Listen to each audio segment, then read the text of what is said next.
In 1908, a French banker by the name of Albert Kahn would undertake an ambitious project that he would dub the Archives of the Planet.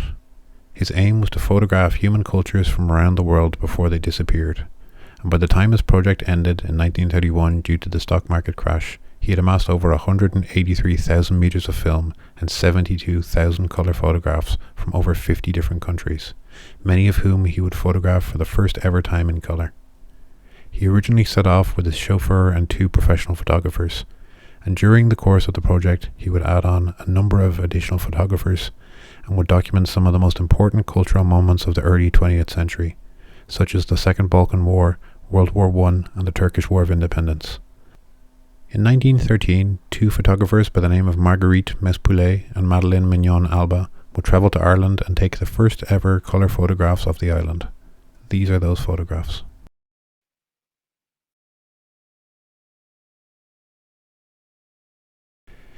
I think what interests me most about this project is that it shows regular everyday people going about their lives. It shows what life was like for them in Ireland at the time, a mere 3 years before the War of Independence will begin and life would change forever for the regular Irish person. It shows their dress, it shows their way of life, and it shows the jobs that they carried out. And for me, I find that truly fascinating. While there are some amazing landscape photos in this collection, such as this one of Clonmacnoise or this one of Glendalough, for myself, the photographs I find the most interesting are of people going about their daily lives, such as these Caracle makers sailing up and down the Boyne.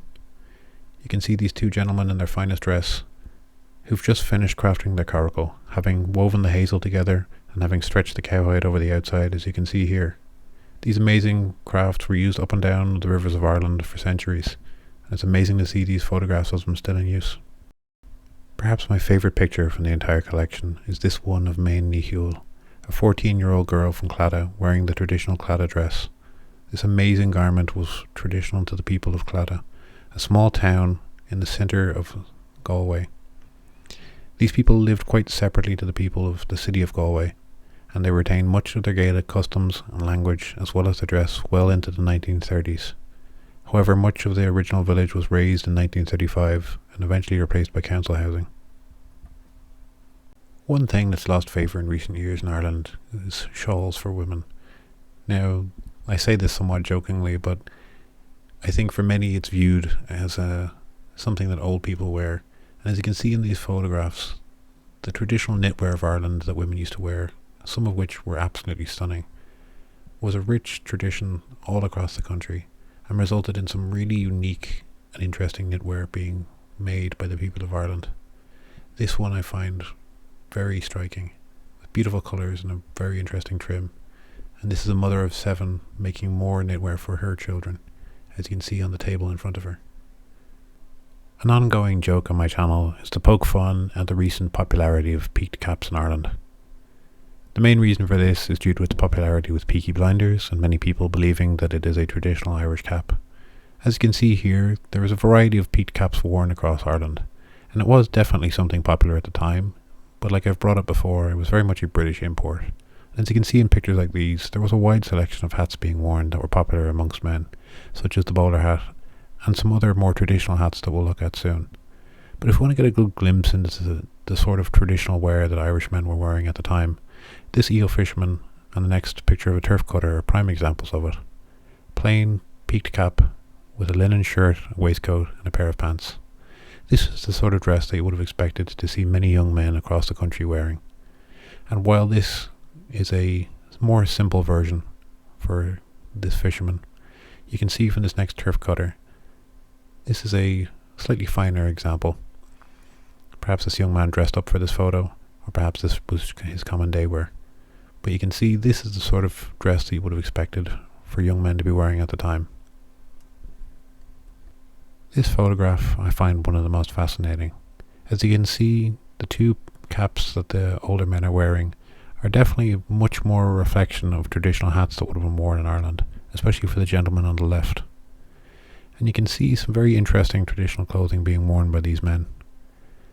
Now, these are 2 fishermen and a young boy from Spittal in Galway, an area of Ireland on the west coast which definitely retained many more of the traditional customs in Ireland.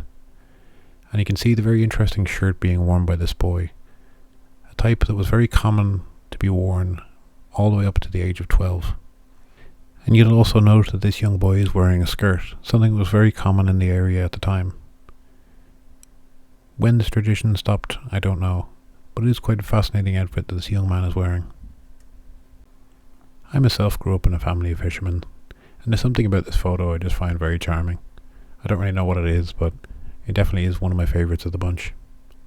With this collection, it is fascinating. You can see from this picture of Galway, people out selling fish, that there's a candidness to these photos. It doesn't hide away from the realities of Ireland at the time, of the extreme poverty and the conditions that people were living in, such as these photos taken not far from Galway, of people living in these thatched cottages, something that was common in Ireland all across the country at the period. People living in extreme poverty with no access to running water or access to electricity. However, the collection does have some beautiful and stunning photographs of the Irish countryside and of Irish people going about their daily lives. If you're interested in seeing more of these photographs or seeing photographs in different areas of the world, I will find a link and leave it below in the description. If you haven't already, please do like and subscribe. It really does help me go about doing my work.